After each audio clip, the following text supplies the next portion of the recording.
রূপা, একটু তাড়াতাড়ি তাড়াতাড়ি হাত চালিয়ে ঠোঙাগুলোকে বানা। দেখ বাজারে লোক চলে এসেছে, এক্ষুনি চলে আসবে নিতে। মা, বানাচ্ছি, যত তাড়াতাড়ি পারি বানাচ্ছি। আরে ঠোঙা বালি, কেমন করে দিলে এই ঠোঙা? আসুন দাদা, 10 টাকায় 10টা ঠোঙা। কি এত দাম এই ঠোঙা?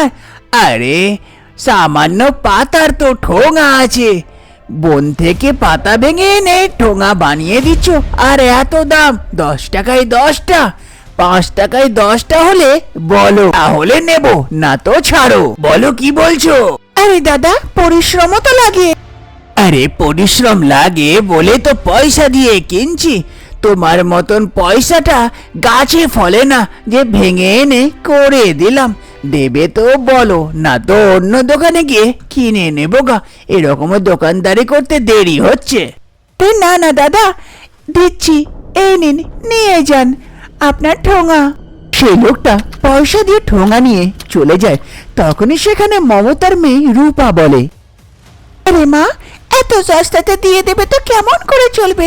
এতে তো আমাদের খাবারও জুটবে না।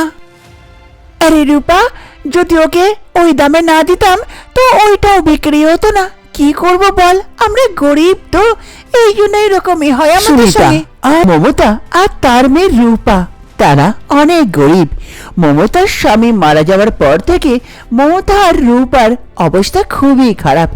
একবেলা খাবার জুটে তো আর একবেলা খিদে পেটে থাকতে হয়। তারা নিজের পেটের ভাত জোটাবার জন্য জঙ্গল থেকে পাতা ভেঙে আনে, কোনো কলার পাতা তো কোনো কমলের ফুল এনে বাজারে বিক্রি করে। সেইগুলো বিক্রি হওয়ার পর যা পয়সা হয় সেই পয়সাটা দিয়েই ঘর চলে যেমন তেমন করে। এরকমই আস্তে আস্তে সময় পার হয়। মমতা এবং রূপার এইরকমই গরিবিতে দিন কাটে। মমতা আর রূপার এক ছোট্ট পাড়া ঘর ছিল, সেটাও ভাঙা ফুটো। সেই ঘরে বিছানা করে শোতো এবং সেই ঘরেই খাবারও বানাতো। মমতা খাবার বানাচ্ছিল আর রূপা এদিকে বসেছিল। রূপাকে অনেক খিদে পেয়েছিল। মা, অনেক খিদে পেয়েছে, খেতে দাও না। আরে হ্যাঁ রূপা, হয়েই গেল, দাঁড়া একটু, হয়ে গেলেই দিচ্ছি। তারপর রূপা বসে অপেক্ষা করতে লাগে আর এইদিকে মমতা খাবার বানাতে লাগে। তার কিছুক্ষণ সময় পারই হয়েছিল কি হঠাৎ করে বৃষ্টি আরম্ভ হয়ে যায়। ঝমঝম করে বৃষ্টি হয়, বৃষ্টির জল এবার ঘরে ঢুকতে লাগে। আরে এ কি, বৃষ্টির জল পড়তে লেগেছে? আরে রূপা, জানা তাড়াতাড়ি করে পাতাটা নিয়ে এসে ধর না, এত খাবার খারাপ হয়ে যাবে। তারপর রূপা তাড়াতাড়ি সেখান থেকে যায় আর কিছুটা পাতা নিয়ে আসে। পাতা এনে ওপর করে ধরে যাতে বৃষ্টির জল খাবারে না পড়ে। এদিকে মমতা খাবার বানায় আর রূপা পাতা ধরে থাকে বৃষ্টির জল যাতে খাবারে না পড়তে পারে। এদিকে বৃষ্টি খুব জোরে হচ্ছিল, মুষলধার, আর রূপাকে খুব জোর খিদেও পেয়েছিল।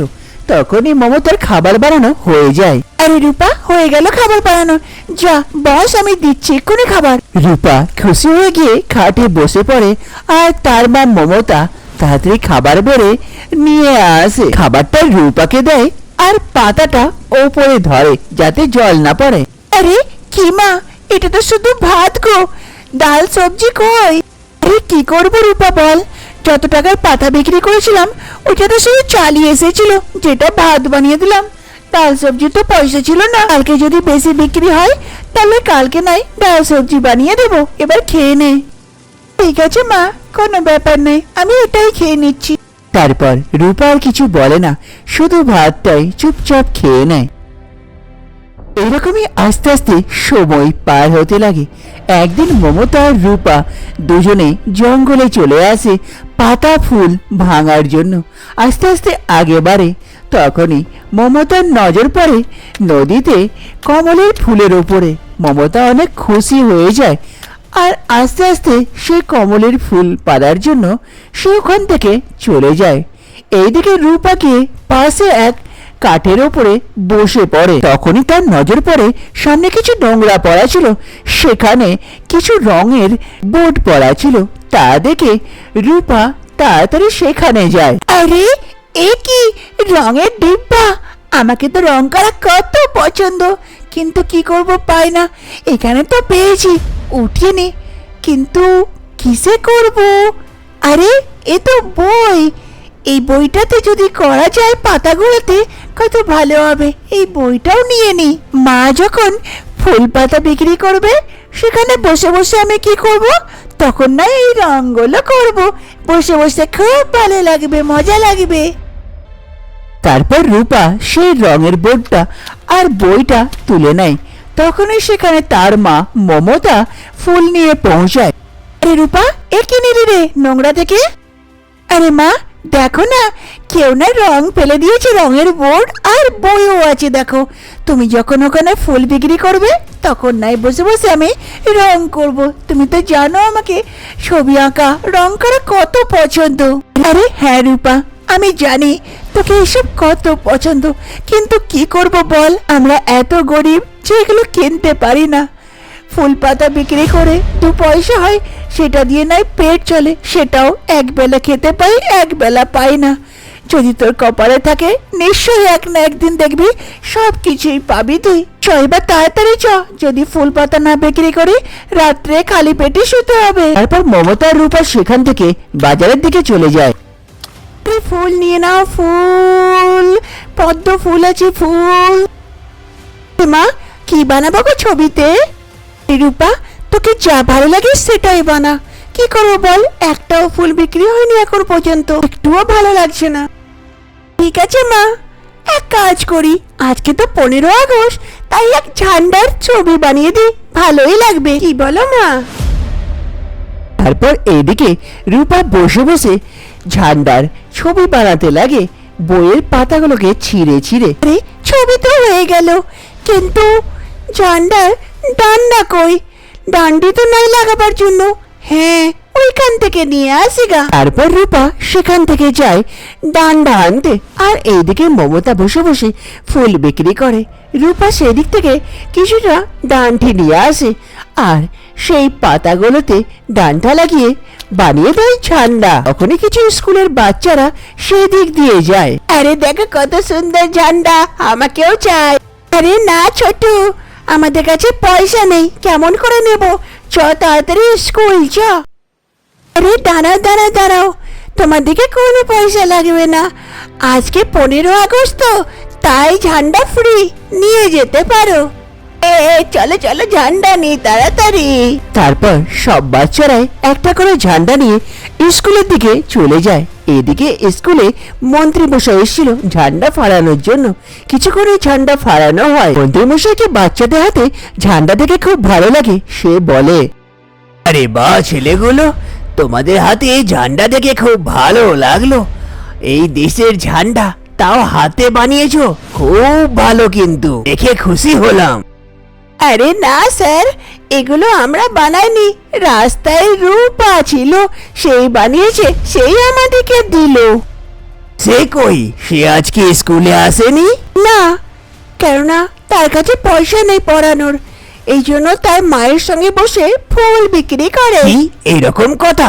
আমাকে নিয়ে চলো তার কাছে, দেখি কি করতে পারি। তারপর সব বাচ্চাগুলো মন্ত্রী মশাইকে রূপার কাছে নিয়ে আসে। সেখানে মমতা বসে ফুল বিক্রি করছিল, আর এদিকে রূপা ঝান্ডা বানাচ্ছিল। আরে কি বেটি, তোমাকে স্কুল যেতে মন করে না? পড়ার মন নাই?